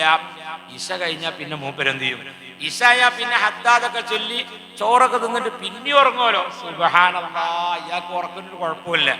അങ്ങനെ മൂപ്പർക്ക് ഒരു കട ഉണ്ടായിരുന്നു. ആ കട വിൽക്കാൻ വേണ്ടി തുറക്കാൻ വേണ്ടി പറഞ്ഞു. അതിൽ തുറക്കാനൊന്നും പോലെ ഉസ്താദ് പോകല്ലോ ഉസ്താദ്, അത് എന്തിനും കാട്ടണം. അങ്ങനെ എന്നോട് തുറക്കാൻ പറഞ്ഞു. അസ്മാഉൽ ബദർ നേർച്ചയാക്കാൻ വേണ്ടി പറഞ്ഞു. അസ്മാഉൽ നേർച്ചയാക്കി ആ കട എന്ത് ചെയ്തു? അങ്ങനെ മാഷാ നടത്താൻ കൊടുത്തു 2 ലക്ഷം റുപ്യക്ക്. പിന്നെ 2 ആഴ്ച കഴിഞ്ഞപ്പോൾ മൂപ്പരിനോട് വിളിച്ചാൽ പറഞ്ഞു, ഉസ്താദേ ആ ഒരു കട ഉണ്ടല്ലോ എന്നാലും ഇങ്ങോട്ട് പറഞ്ഞ് അതിപ്പോ നടത്താൻ കൊടുത്ത് എത്ര റുപ്യ? 2 ലക്ഷം റുപ്യ. ഇനിയിപ്പോ ഞാൻ എന്താ കാട്ടുക എന്നുള്ള ബേജാറിലാണ്. ഞാൻ പറഞ്ഞു ഉറങ്ങന്നെ, അല്ലാന്താ ഇനി ഒരു ആലോചന ഇല്ലല്ലോ, കാരണം ആ കടനെ പറ്റി ഞാൻ ആലോചിക്കാനേ ഇല്ല കേട്ടോ. അപ്പൊ കസ്റത്തുന്നൗം, അധികരിച്ച് ഉറങ്ങുന്ന ആളുകൾ അവർക്ക് ദാരിദ്ര്യമുണ്ടാകും. ഹബീബുനാ സല്ലല്ലാഹു അലൈഹി വസല്ലം 4 കാര്യം പറഞ്ഞു ഞാൻ. 1 കസ്റത്തുന്നൗം, അധികരിച്ചുറങ്ങുന്ന ആള്. 2 വാപ്പന്റെ ഉമ്മന്റെ പേര് വിളിക്കുക, വാപ്പന്റെ ഉമ്മന്റെ മുമ്പിൽ നടക്കുക, വാപ്പന്റെയും വാപ്പാക്കും ഉമ്മാക്കും ദുആ ചെയ്യാത്ത മക്കൾ. 4 സുബ്ഹാനല്ലാഹ്, വൃത്തിയില്ലാത്ത വീടുകൾ, ചിലന്തി വലകൾ മാറ്റാത്ത വീടുകൾ, വൃത്തിയില്ലാത്ത വീടുകൾ. സുബ്ഹാനല്ലാഹ്, അത്തരക്കാരാകുന്ന വീടുകളിലും ദാരിദ്ര്യമുണ്ടാകും. പള്ളിയിലേക്ക് എന്നും അവസാനം വരുന്നവൻ അവനും ദാരിദ്ര്യമുണ്ടാകും. ഹബീബുനാ സല്ലല്ലാഹു അലൈഹി വസല്ലം, പള്ളിയിൽ നിന്ന് ആദ്യം എണീറ്റ് പോരുന്നവൻ അവനും ദാരിദ്ര്യമുണ്ടാകും. ഹബീബുനാ സല്ലല്ലാഹു അലൈഹി വസല്ലം. പൈസ ഉണ്ടാകാനുള്ള വേദന ഞാൻ പറഞ്ഞു, മാണേ കേട്ടോളി. പൈസക്ക് ചെലവുള്ളതല്ല ഞാൻ പറയണത്. ഞാൻ പറഞ്ഞു പൈസ ഉണ്ടാകാനാ. ഇങ്ങനെ 18ഓളം കാരണങ്ങളുണ്ട്. അതുപോലെ രാത്രി ഭക്ഷണം കഴിച്ച പ്ലേറ്റുകൾ കഴുകാതെ കിടന്നുറങ്ങുന്ന വീടുകളാണെങ്കിൽ ആ വീട്ടിലും ദാരിദ്ര്യമുണ്ടാകും. ഹബീബുനാ സല്ലല്ലാഹു അലൈഹി വസല്ലം, രാത്രി ഭക്ഷണം കഴിച്ച പ്ലേറ്റുകൾ കഴുകിയിട്ടേ കിടന്നുറങ്ങാൻ പാടുള്ളൂ. രാത്രിയൊന്നും ചൂലുകൊണ്ട് അടിച്ചു വരുന്ന വീടുകൾ, ആ വീടുകളിലും ദാരിദ്ര്യമുണ്ടാകും. ഹബീബുനാ സല്ലല്ലാഹു അലൈഹി വസല്ലം, രാത്രി അടിച്ചു വരാൻ പാടില്ല. അടിച്ചു വരാൻ ഇവിടെ പറയല് ചൂലുകൊണ്ട് രാത്രി അടിച്ചു തരാൻ പാടില്ല. എന്നാലോ കിച്ചണില് വൃത്തികേടായതൊക്കെ അടിച്ചു വരുന്നതിന് കുഴപ്പമില്ല കേട്ടോ. അപ്പൊ സഹോദരിമാര് രാത്രി ഭക്ഷണം ഒക്കെ കഴിച്ച് പ്ലേറ്റ് കഴുകി അവരെ കൂടെ ആണുങ്ങളും കൂടി കൊടുക്കണം. ഉയ്യാപ്പിളാരെ, നിങ്ങളിങ്ങനെ നേരത്തെ ഭക്ഷണമൊക്കെ കഴിച്ചിങ്ങനെ വന്നാണ്ട് ഓള് നമ്മളിങ്ങനെ കടന്നിട്ട് ഇങ്ങനെ വാട്സപ്പ് നോക്കി കുത്തിരിക്കുക, ഓളതൊക്കെ പാടെ സിങ്കൊക്കെ പാടെ മോരി വരുമ്പോത്തിന് പിന്നെ മാക്സിന്റെ കഥ ഒന്നും പറയും വേണ്ടില്ല, ആകെ വെള്ളം നിറഞ്ഞ് ഓടുന്നാജി വരുന്നേ. അപ്പൊ ഒരു ചീത്തി ഓരാണെങ്കിൽ പിന്നെ അങ്ങനെ തന്നെ വരുള്ളൂ. മാറ്റട്ടെ എന്ന് ഒന്നാളെ ഒരു ചങ്ങായി ഇങ്ങനെ വന്നപ്പോ സുബ്ഹാനല്ലാഹ്, ലൈറ്റ് ഇങ്ങനെ ഓഫാക്കി മാക്സി ഭയങ്കര തിളങ്ങല്. പെണ്ണുങ്ങൾ ഇപ്പൊ ഏതൊരു വയലൊക്കെ കേട്ട് നല്ല അടിപൊളി ഡ്രസ്സൊക്കെ ഇട്ട് വന്നുകളല്ലോ ഇന്ന്. അപ്പൊ നോക്കുമ്പോ എന്താ ലൈറ്റ് ഒന്നും ഇട്ടാ എവിടുന്നപ്പോ എനിക്കൊരു മാക്സി കിട്ടി. അപ്പൊ നോക്കുമ്പോ എന്താണ്, അന്ന് ഉച്ചക്ക് വലിയ മത്തിയേനെ, അതിന്റെ ചെളുക്ക അന്ന് ഉച്ചക്ക് നന്നാക്കിയാണ്. ആ മാക്സിമം ആയില്ല. അപ്പൊ ആ ലൈറ്റിന്റെ ഓഫ് ഈ ചെളുക്ക് ഇങ്ങനെ ഉണ്ടായ നല്ല ലൈറ്റ് എടുത്ത് ഇങ്ങനെ തിളങ്ങും. അത് തെസ്ബീഹ് ഇട്ടിട്ടില്ല നിങ്ങൾ, വില കുറഞ്ഞ സാധനം. ഇങ്ങനെ വൃത്തിയില്ലാത്ത വീടുകളാണെങ്കിൽ ആ വീട്ടിൽ ദാരിദ്ര്യമുണ്ടാകും. ഹബീബുനാ സല്ലല്ലാഹു അലൈഹി വസല്ലം. കുറെ സംഗതി ഉണ്ട്, ഞാൻ നിർത്താം. അൽഹംദുലില്ലാഹ്. അപ്പൊ ഈ പറഞ്ഞ സംഗതികളൊക്കെ നിങ്ങൾ ജീവിതത്തിൽ പകർത്തുക. അപ്പൊ പൊരുത്തമാണ് നമ്മുടെ ജീവിതത്തിന്റെ വലിയ പ്രധാനപ്പെട്ട ഭാഗം. നമ്മുടെ SSLC എഴുതുന്ന കുട്ടികൾ, +1 +2 എഴുതുന്ന കുട്ടികൾ, അവരൊക്കെ മനസ്സിലാക്കാം. ആദ്യം നിങ്ങൾ വാപ്പ രണ്ട് പരീക്ഷ കഴിഞ്ഞില്ലപ്പോ SSLC എത്ര കഴിഞ്ഞു? എന്ത് SSLC അല്ല, വെള്ളം കൊടുക്കല്ലോ ഇവിടെ, ചൂടുവെള്ളമൊന്നുമില്ല. ഏത് ഈ മൂല്യം ആ കോയിമുട്ട പൊട്ടിച്ചല്ലേ, ആകെ 4 കോയിമുട്ട ഉണ്ട്. സുബ്ഹാനല്ലാഹ്. അല്ലാഹ്. അപ്പൊ അതുകൊണ്ട് എല്ലാവരും പൊരുത്തമാണ്. അപ്പൊ നാളെ കുട്ടികളൊക്കെ ബാപ്പാനോട് ഉമ്മാനും പൊരുത്തപ്പെടിച്ച ആദ്യം നാളെ 2 പരീക്ഷ കഴിഞ്ഞാൽ അവിടെ കട്ടെ ഇനി അവരുടെ പറ വാപ്പ ഞാൻ നിങ്ങള് പാപ്പച്ചി പറഞ്ഞൊക്കെ പലതും കേൾക്കാറുണ്ട്, അതുകൊണ്ട് നിങ്ങൾ പൊരുത്തപ്പെടണം. ആ ഒരു മനസ്സ് വന്ന ഇത് പെരുംചൂടാൻ ഓടിയത് ജീവിതത്തിൽ പിന്നെ വെള്ളം ചോദിച്ചാൽ മനുഷ്യന്മാർക്ക് വെള്ളം കൊടുത്ത ചൂടുവെള്ളം ചോദിച്ച ആളുകൾക്ക് പെരും ചൂടുള്ള വെള്ളം കൊണ്ടുവരും. പെരും ചൂടുള്ള വെള്ളം നമ്മള് ആകെ പീസാവൂലേ? തിളപ്പിച്ചാറിയ വെള്ളമാണ് കുടിക്കേണ്ടത്. നൂഹ് നബിന്റെ ജനത പരിപാടി നൂഹ് നബിന്റെ ജനത വെള്ളത്തിൽ മുങ്ങി നശിച്ചല്ലോ, ചരിത്രം അറിയല്ലോ. ആ വെള്ളത്തിന് ഒരു പ്രത്യേകത ഉണ്ടെന്നാ, ആ വെള്ളം ചൂടും തണുപ്പും കൂടി കൂടിയ വെള്ളമാണ്. അത് ശരീരത്തിന് നന്നല്ല. നമ്മൾ ഈറ്റർ ഉപയോഗിച്ചുകൊണ്ടുണ്ടല്ലോ ഒരു പരിപാടി, അത് ശരീരത്തിന് വളരെ കേടാണ്. തിളപ്പിച്ചാറിയ വെള്ളമാണ് നമ്മൾ കുടിക്കേണ്ടതും കുളിക്കേണ്ടതൊക്കെ. നിങ്ങളവിടെ പിന്നെ അങ്ങനത്തെ ആവശ്യമൊന്നുമില്ല. ഇവിടെയൊക്കെ നല്ല നാച്ചുറൽ വെള്ളം, നല്ല സ്ഥലമാണ്. അങ്ങനെ ടൗൺ ഏരിയ ഒന്നും ഇല്ലല്ലോ. അതുകൊണ്ട് ഇവിടുത്തെ കിണറ്റത്തെ വെള്ളം തന്നെ കുടിക്കാൻ ഏറ്റവും നല്ലത്. അപ്പൊ അതുകൊണ്ട് ഇൻഷാ അല്ലാഹ് എല്ലാവരും പൊരുത്തപ്പെടിക്കാം. ഇങ്ങനെ വലിയ മനുഷ്യന്മാരൊക്കെ നിൽക്കുന്നുണ്ടാവും. പടച്ചോനെ തങ്ങൾ പറഞ്ഞത് വളരെ ശരിയാണ്. ഞാൻ പിന്നെ എങ്ങനെയാ ഗൾഫ് പോയിട്ട് ശരിയാകുക, കച്ചവടം തുടങ്ങിയ ശരിയാകുക എങ്ങനെയാണ്? അതുകൊണ്ട് എല്ലാവരും പൊരുത്തം. വലിയ വയസ്സായ ആളുകൾക്കൊക്കെ പറ്റൂത്. ഒരു കെണിപ്പ് ശരിയാവില്ല, അങ്ങോട്ട് ശരിയാവില്ല, ഇങ്ങോട്ട് ശരിയാവില്ല, എന്ത് പറഞ്ഞാൽ ശരിയാവില്ല. നിങ്ങൾ അതിനൊക്കെ എന്ത് ചെയ്യും? ഏതെങ്കിലും തങ്ങൾക്ക് പോയി നോക്കും. തങ്ങൾ പറയുന്നത് എനിക്ക് സിഹറാണ്. കാരണം നിങ്ങൾക്കും തന്നെ അത് കേട്ടെങ്കിലും സമാധാനമാവുള്ളൂ. നിങ്ങൾക്കും തന്നെ ഒരു ചികിത്സക്കുള്ള ഒരു മൂല്യർത്തി എന്നാൽ ആ മൂല്യർ എന്ത് പറയണം? എനിക്ക് സിഹറാണ്. അതിപ്പോ സിഹർ ഇപ്പൊ ആരോ ഉസ്താദ് അയച്ച്, അതിപ്പോ അങ്ങനെ പറയാൻ പറ്റൂല എനിക്ക്. അപ്പൊ അതങ്ങനെ എന്റെ ഇളാമാന്റെ ആ കുട്ടിന്റെ പേരക്കുട്ടിന്റെ എന്തെങ്കിലും പ്രശ്നം ഉണ്ടായിരുന്നാല് ഇല്ല ഓന്റെ അപ്പുറത്ത് അങ്ങനെ തന്നെയാ വന്നത്. അങ്ങനെ അപ്പൊ നിങ്ങൾക്ക് സമാധാനായി. ഒരു ഡോക്ടർ കൈ ഒരു സൈക്കിളും വന്ന് നമ്മളെ കുട്ടി വീണുകാണ്ട് ഡോക്ടർക്ക് വന്നു. അപ്പൊ ഡോക്ടർ ഇങ്ങനെ നോക്കിയിട്ട് ഇങ്ങനെ എന്താക്കി, ഇങ്ങനെ നോക്കിയിട്ട് മൂപ്പര് പറഞ്ഞത് മെഡിക്കൽ കോളേജിൽ ചെന്നാൽ അത്രയും നോക്കുള്ളൂ. നോക്കിയിട്ട് ഒരു ഓയിൽമെന്റ് എഴുതുന്ന പ്രശ്നമില്ല. നമുക്കൊരു വിശ്വാസമല്ല. എക്സ്റേ എടുത്തില്ലല്ലോ, എക്സ്റേ അതിന് നേരെ ഈ ചങ്ങായിക്ക് ഒന്നും തിരിയില്ല. അങ്ങനെ നേരെ അപ്പുറത്ത് ചെന്നിട്ട് എന്ത് ചെയ്തു? പ്രൈവറ്റ് ഹോസ്പിറ്റലിൽ ചെന്നപ്പോൾ എന്ത് ചെയ്തു? ഒരു എക്സ്റേ, ഒരു ECG, 2 സ്കാനിങ് ഒക്കെ പാടെ ഒരു 4,000 റുപ്യനെ കണ്ടുകൊണ്ട് എന്നിട്ട് പിന്നെ എഴുതി കൊടുത്ത ഈ ഓയിൽമെന്റ് തന്നെയാണ്. അപ്പൊ നല്ല ഡോക്ടറാ, ഒരു എക്സ്റേ കൂടി എടുക്കാതെ മറ്റാൾ എഴുതി കണ്ടോ. അപ്പൊ നിങ്ങൾക്ക് ഡോക്ടർ ഉസാറായി എന്ന് പറയണമെങ്കിൽ എന്ത് ചെയ്യണം? 2 എക്സ്റേ പാസ്സാക്കണം. എന്ന പോലെ മൂലമാർ സിഹിർ എന്നാണ് പറഞ്ഞ മാഷാ അല്ലാഹ് നല്ല റാഹത്തായി. എന്താ എന്റെ പെരപ്പണി തീരാത്തത്? എനിക്ക് സിഹിറുണ്ട്, റാഹത്തായില്ലപ്പോ നിങ്ങൾക്ക്. ഞാൻ എല്ലാവരും കൂടെ അങ്ങനെ പറയാം. എല്ലാവർക്കും റെഡിയായി. ഒരു സിഹിർ ഇല്ലെങ്കിലോ പൊരന്റെ കുഴപ്പമാണ്, അതിന്റെ പൊരക്കെന്തോ കുഴപ്പമാണ്, ഇല്ലെങ്കിൽ അടുപ്പിന്റെ കുഴപ്പമാണ്. ചിലർക്ക് അടുപ്പിന്റെ കുഴപ്പമാണ്. അടുപ്പിന്റെ കുഴപ്പം അടുപ്പ് സാധാരണ കിഴക്ക് പടിഞ്ഞാറിലാണ് അടുപ്പുണ്ടാണ്ട്. നിങ്ങൾ അടുപ്പ് എങ്ങട്ടാ? അപ്പൊ ആലോചിച്ചാലേ കിഴക്ക് പടിഞ്ഞല്ലേ, കിഴക്ക് പടിഞ്ഞാറല്ലേ? അപ്പൊ എല്ലാരും ഇങ്ങനെ ആലോചിച്ചാൽ എവിടുക്ക അടുപ്പ് സാധാരണ കിഴക്ക് പടിഞ്ഞാറിലാണ്. അപ്പൊ ചിലർ തെക്ക് വടക്കിലുണ്ടാവും. അപ്പൊ ചില ഏതെങ്കിലും ഒരാൾക്ക് ചെല്ലുമ്പോ പറഞ്ഞു എന്റെ പൊരക്ക് എന്താ ചില അടുപ്പ് പ്രശ്നമാണ്, അതുകൊണ്ടാണ് എന്റെ പേരക്കുട്ടിന്റെ കല്യാണം ശരിയാത്ത. എന്താ സാധനം? തെക്കടക്കിലെ കിഴക്ക് പടിഞ്ഞാറാണ്. ചെങ്ങായിമാരെ, കിഴക്ക് പടിഞ്ഞാറിലെ അടുപ്പുണ്ടാക്കണം എന്തിനാ? നിങ്ങള് തത്വശാസ്ത്ര പ്രകാരം പടിഞ്ഞാറ് ഭാഗത്ത് നിന്ന് കാറ്റടിക്കുമ്പോ കിഴക്ക് ഭാഗത്തുകൂടെ ഈ കാറ്റ് ഒഴിഞ്ഞു പോകുമ്പോ പുക കൂടെ പോകും. അതിനാണ്. അല്ല നിങ്ങളെ പേരക്കുട്ടിന്റെ കല്യാണം ശരിയാകാനൊന്നല്ലേ. ഞാൻ അതിനെ അടുപ്പ് പൊളിച്ചാൽ നടക്കണ്ട. പക്ഷെ അത് പൊളിച്ചാൻ പറഞ്ഞെങ്കിലേ പെണ്ണുങ്ങൾക്ക് റാഹത്താവുള്ളൂ. ഈ അടുപ്പ് ശരിയില്ല എന്നെങ്കിലേ ഊരവേദന മാറുള്ളൂ എന്ന് പറഞ്ഞാൽ വളരെ റാഹത്തായി. ഒന്നുമില്ല തത്വശാസ്ത്രം. പിന്നെ ഇപ്പൊ അങ്ങനത്തെ പ്രശ്നമൊന്നുമില്ല. ഇപ്പൊ പിന്നെ നമ്മളെ പുകയില്ലാത്ത ആലുവായി തൊരീക്കത്ത് പല തൊരീക്കത്തുള്ള അടുപ്പുണ്ട്. അപ്പൊ ആ അടുപ്പാണെങ്കിൽ പിന്നെ പുക മേപ്പെടുക്കാൻ വിട്ടാൽ മാണ്ടി കൊടുത്ത് കണപ്പോയിക്കോട്ടെ. ഈ കേക്ക് കാണേ കേക്ക്, പടിഞ്ഞാട്ട് കാണേ പടിഞ്ഞാട്ട്, ഒരു കുഴപ്പമില്ലല്ലോ. ഇനി ഡൈമോസ് ഇതൊന്നുമല്ല പ്രശ്നം. 5 വക്ത് നിസ്കരിച്ചൂല, 5 വക്ത് നിസ്കരിച്ചൂല. എന്നാണ് ഒരു ചങ്ങായി എന്നോട് എന്നാണ് പറഞ്ഞു, സാറേ എന്റെ പൊരന്റെ അളവ് ശരിയല്ല എന്ന് പറഞ്ഞിങ്ങനെ. ഞാൻ ഇപ്പൊ പൊരണ്ടാക്കി ഒരു 5-6 മാസമായി, ഒരു കച്ചവടം നടക്കണില്ല. അള്ളാ. അപ്പൊ നാളെ അവിടെ ഏതോ ഒരു ചികിത്സക്ക് എടുക്കണ ഏതൊരു ചങ്ങായി ഉണ്ട്. ആ ചങ്ങായിന്റെ അടുത്തപ്പോ ചെന്നപ്പോ ഓൻ പറഞ്ഞ് എന്റെ പൊര നടക്കാൻ വരണം. പൊരക്കൊരു അളവുണ്ട്. അളവേതാ? ഉത്തമം, മധ്യമം, അധമം. അങ്ങനെ 3 അളവുണ്ട്. അത്രേ പറഞ്ഞുള്ളൂ. ബാക്കി പറയണമെങ്കിൽ പൈസ വേറെ വേണം. മനസ്സിലായില്ലേ? അപ്പൊ ഉത്തമം, മധ്യമം, അധമം. അപ്പൊ ഇവന് ഇതാണ് പൊരന്റെ അളവുള്ളത്. അപ്പൊ എന്റെ പൊര നടക്കണം എന്നാണ്. വന്ന് അളന്ന് നോക്കുമ്പോ ഇവന്റേത് അധമത്തിലാണ്. അപ്പൊ നോക്കുമ്പോ എന്നോട് പറഞ്ഞു, എന്റെ ഈ പൊരന്റെ ഈ ഭാഗം മൊത്തം പൊളിച്ച് മാറ്റിയിട്ട് ഒന്നിരിക്കൽ മധ്യമത്തേക്കാക്കണം, ഉത്തമത്തേക്കാണെങ്കിൽ ഒന്നുകൂടി കൂട്ടുമാണെന്നാണ്. സുബ്ഹാനല്ലാഹ്. ഇപ്പൊ നിലവിലൊരു 5 ലക്ഷം രൂപ കടമുള്ളൂ. ഇത് മാറ്റിക്കാണ്ട് പൊളിച്ച് റെഡിയാക്കണമെങ്കിൽ ഒരു 8 ലക്ഷം വേറെ വേണം. സുബ്ഹാനല്ലാഹ്, സങ്കടത്തിന് അരിഞ്ഞിട്ട് ധർമ്മസങ്കടം പാസ്സായി പറഞ്ഞ മാതിരിയാണ് ഇപ്പോ സംഗതിയാണ്. അപ്പൊ ഞാൻ എന്താ കടുസന്റെ ഒറ്റ കച്ചവടം നടക്കണില്ല. അപ്പോ അങ്ങനെ കച്ചവടം നടക്കാൻ പറ്റും. അപ്പൊ ഞാൻ തങ്ങൾ പാപ്പ ഏതായാലും നമ്മുടെ പരിപാടിക്ക് വരുന്നുണ്ടല്ലോ, അപ്പൊ ചോറ് ഞങ്ങളെ ഏറ്റെടുത്തത് എന്ത് ചോദിച്ചാല് നിങ്ങളോട് ഇത് ചോദിച്ചാലോ എന്ന് കരുതിയിട്ടാണ്. അപ്പൊ ഞാൻ അങ്ങനെ മനസ്സിൽ നല്ല തങ്ങളെ പറ്റി കണ്ടെത്തിയത്. ഏതായാലും ഞാൻ ചോദിക്കണതിനൊക്കെ ശരിക്കും മറുപടി പറയാനുണ്ടോ? റെഡി ഉസ്താദ്, ശരിക്കും പറയണം, കളവ് പറയണം, കളവ് പറയരുത്. ഇപ്പൊ വേദന, കാൽവേദന, ഊരവേദന, വള്ളവേദന ഒക്കെ ഒന്നേ പറയണം. ഡോക്ടർ എന്നിട്ട് എന്ത് ചെയ്ത്, പള്ളവേദന എന്ന് പറഞ്ഞാൽ വയറ് ഓപ്പറേഷൻ ചെയ്യുന്നതിന് കാലുവേദന പറഞ്ഞാൽ അങ്ങനെ ഉണ്ടാവും. അവിടെ കറക്റ്റ് പറഞ്ഞുകൊണ്ടിട്ട് വേണം, കറക്റ്റ് പറയും. അപ്പൊ ഞാൻ ചോദിച്ചു, ഇൻഷാ അല്ലാഹ് ഉളുവൊക്കെ ഉണ്ടാക്കി റെഡിയാക്കി നിർത്തി അവനോട് ചോദിച്ചു, എടാ ഈ ഇന്ന് സുബഹി നിസ്കരിച്ചു ചോദിച്ചു. ഉസ്താദ് എന്ന് ഞാൻ നിസ്കരിച്ചിട്ടില്ല. ഇന്നലെ നിസ്കരിച്ചു ചോദിച്ചു. ഇന്നലെ നിസ്കരിച്ചിട്ടില്ല. മിഞ്ഞാന്ന് നിസ്കരിച്ചോ? മിഞ്ഞാന്ന് നിസ്കരിച്ചില്ല. പിന്നെ എന്ന് നിസ്കരിച്ചോ? ഞാൻ പൊരിയിലെ പാലാച്ചല്ലെന്ന്, പാലാച്ചെന്ന് അവിടെ പറയല് കുടിയിരിക്കലെന്നോ, പാലാച്ചിന് സുബഹിക്ക് അന്ന് ഓൻ സുബഹിസ്കരിച്ചാണ് ഞാൻ. സുബ്ഹാനല്ലാഹ്.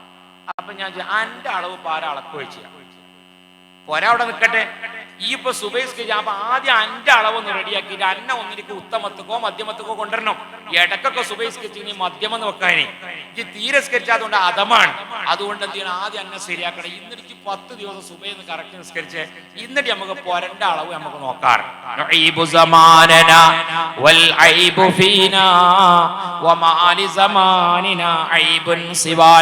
കാലങ്ങളെ നമ്മൾ കുറ്റം പറയും. 2020ഉം 2021 ഒക്കെ കൊറോണയാ കുറ്റം പറയുന്നത്. കേട് നമ്മളിലാ. കാലങ്ങൾക്കൊരു കുഴപ്പമില്ല, ദിവസങ്ങൾക്കൊരു കുഴപ്പവുമില്ല. ചൊവ്വാഴ്ച ഭയങ്കര കുഴപ്പല്ലേ, ഉടളിച്ചെല്ലിന് കൊണ്ടുപോകൂല, വരി കൂടൂല അല്ലേ? സുബ്ഹാനല്ലാഹ്. ചൊവ്വാഴ്ച എന്ന് പറഞ്ഞ ചൊവ്വില്ലാത്ത ദിവസമാണ്. ആരെ പറഞ്ഞു? സുബഹി നിസ്കരിച്ച ഒരു കുഴപ്പമില്ല, സുബഹി നിസ്കരിച്ചാൽ ആസില്ല. ചൊവ്വാഴ്ച നിങ്ങൾക്ക് എല്ലാ പണിയും ചെയ്യാം, പക്ഷെ ചൊവ്വാഴ്ച നമ്മൾ ചെയ്യൂല. പക്ഷെ ചൊവ്വാഴ്ച ഒരു നേരമുണ്ട്, ആ നേരം കത്തി പറ്റിയാൽ ബ്ലഡ് നിൽക്കുകയില്ല. അതുകൊണ്ടായിരുന്നു പഴയ കാലങ്ങളിൽ ബാർബർമാര് ചൊവ്വാഴ്ച ബാർബർ ഷാപ്പ് തുറക്കാറില്ലായിരുന്നു. ഇപ്പോൾ സംയുക്തമായത് ഞായറാഴ്ചയിലേക്ക് മാറി. ചൊവ്വാഴ്ച ബാർബർ ഷാപ്പ് തുറക്കാതിരിക്കുന്നതിൽ കാരണമുണ്ട്. ഒരു ദിവസം ബ്ലഡ് നിൽക്കാത്ത ഒരു സമയമുണ്ട്, ആ സമയം എപ്പോഴാണെന്ന് അറിയില്ല. അതുകൊണ്ടാണ് ചൊവ്വാഴ്ച ദിവസങ്ങളിൽ ബാർബർമാര് ബാർബർ ഷോപ്പ് തുറക്കാതിരിക്കുന്നതും ബാർബർ പണി എടുക്കാതിരിക്കുന്നതും. സംയുക്തമായി ഒക്കെ ഞായറാഴ്ചയ്ക്ക് മാറ്റി അല്ലേ? അപ്പൊ അതുകൊണ്ട് പ്രിയപ്പെട്ട മുഅ്മിനീങ്ങളെ, ഇതൊക്കെ നമ്മൾ ശരിയാക്കണം. വെള്ളം കൊണ്ടുവരാൻ വേണ്ടി പിന്നെ ഈ വേദ പറഞ്ഞു. അപ്പൊ അൽഹംദുലില്ലാഹ് എല്ലാരും സുബഹി നാളെ മുതൽ നിസ്കരിക്കാം. റെഡിയാ? റെഡിയല്ലേ? ആ കറക്റ്റ് നിസ്കരിക്കാം. പിന്നെ ഞാൻ പറഞ്ഞെന്താണ്, ഭാര്യമാരോട് പൊരുത്തപ്പെടിക്കണം, ഭാര്യ ഭർത്താവിനോട് പൊരുത്തപ്പെടിക്കണം. റമദാനാണല്ലോ വരുന്നേ. അപ്പൊ പറയാ, പാത്തുമോ സംഗതിക്ക് ശരി തന്നെയാണ്, തങ്ങള് പറഞ്ഞു കേട്ടില്ല, ഈ ഇന്നെ പറ്റി കുറെ പറഞ്ഞ് അങ്ങനെ പറഞ്ഞാൽ മതി, എന്നാ പിന്നെ ഒരു പ്രശ്നം ഉണ്ടാക്കൂല. ഈ ഇന്നെ പറ്റി കുറെ പറഞ്ഞിട്ടുണ്ട്, അതൊക്കെ ഞാൻ അറിഞ്ഞിട്ടുണ്ട്. നീ പറഞ്ഞിട്ടില്ലേ, എനിക്ക് പന്നാളാ കല്യാണ സൽക്കാരത്തിന് പോയപ്പോ എനിക്ക് ആ ചുരിദാർ വാങ്ങി തന്നൊന്നും എനിക്ക് പറ്റിയിട്ടില്ല. കല്യാണം കഴിഞ്ഞ് 10 ദിവസം 5 കരുതിങ്ങനെ ഒരു ബുള്ളറ്റ് മേലൊക്കെ പോകാം, പക്ഷെ മൂപ്പരത്തൊരു മീൻ വണ്ടി ഉണ്ട്, അതിന് അയിമല പോയത്. അതാണ് എനിക്ക് ഇഷ്ടപ്പെടുന്നതൊക്കെ പറഞ്ഞൊക്കെ ഞാൻ അറിഞ്ഞാണ്. പക്ഷേ നാളെ മഹ്ശറയിൽ ഭർത്താക്കന്മാരെ ചീത്ത പറഞ്ഞതിന്റെ പേരിൽ ഒരു നരകത്തിക്കുള്ള ഒരു ലൈന് വേറെ ഉണ്ട്. അതുകൊണ്ട് ഞാൻ അങ്ങനെ സ്വർഗത്ത് പോകുമ്പോ, ഇജ്ജ് നരകത്ത് പോകുമ്പോ നമ്മള് 10-50 കൊല്ലം ഒന്നിച്ച് ജീവിച്ചതല്ലേ, ഇജ്ജ് നരകത്ത് പോകുമ്പോ എനിക്ക് അത്ര വലിയ ഇഷ്ടമൊന്നും ആവൂല. അതുകൊണ്ട് എന്നെ പറ്റി പറഞ്ഞ മുഴുവൻ എനിക്ക് ഞാൻ പൊരുത്തപ്പെട്ട് നിൽക്കണമെന്ന് ഓളോട് ആദ്യം അങ്ങോട്ടാണ് പറഞ്ഞിരണ്ടേ. എന്നിട്ട് പിന്നെ മെല്ലെ പറഞ്ഞാണ്ടി ഓളോട്, എന്ത് ഞാൻ എന്നെ പറ്റി വല്ലോ പറഞ്ഞിങ്ങനെ ഒജ് പൊരുത്തപ്പെട്ടിടണ്ടേ, എന്നാ പിന്നെ ചപ്പാത്തി മുടങ്ങൂല. കൊണ്ടിട്ടില്ലേ? സുബ്ഹാനല്ലാഹ്. പെണ്ണെന്നെ കെട്ടാത്തോല് പിന്നെ ഈ വാത് കേൾക്കും വേണ്ട, മനസ്സിലായില്ലേ? അപ്പൊ അതുകൊണ്ട് സുബ്ഹാനല്ലാഹ് എല്ലാവരും പൊരുത്തപ്പെടിക്കാം കേട്ടോ. എല്ലാവരും പൊരുത്തപ്പെടിച്ച് എല്ലാവരും നല്ല ഉഷാറാകുക. അപ്പോഴാണ് നമ്മളെ നോമ്പ് റെഡിയാവുള്ളൂ. അല്ലാഹു തആല നമ്മുടെ ഈ പരിശുദ്ധമായ റമദാന്റെ മുമ്പ് എല്ലാ അർത്ഥത്തിനും അല്ലാഹു നമുക്ക് നന്നാവാൻ അല്ലാഹു നമുക്ക് തൗഫീഖ് നൽകുമാറാകട്ടെ. 5 വക്ത് നിസ്കാരം കറക്റ്റ് നിസ്കരിക്കുക, വാപ്പന്റെയും ഉമ്മന്റെയും പൊരുത്തം വാങ്ങുക. ആ പൊരുത്തം വാങ്ങിയിട്ടാണ് നമ്മൾ മഹാന്മാരെ പൊരുത്തം. ചെലോല് മക്കാമിലൊക്കെ റെഡിയാ, മക്കാമിന്റെ കമ്മിറ്റിക്കാരൻ ബാപ്പനും വേണ്ടിയിട്ടൊന്നും റെഡിയല്ല അല്ലേ? പള്ളിന്റെ അവ്വല് സൊഫിലുണ്ടാവും റെഡിയാ, പക്ഷെ ബാപ്പനും മറ്റിനും റെഡിയല്ല എങ്കിൽ സുബ്ഹാനല്ലാഹ് അവനൊരു വിജയവുമില്ല.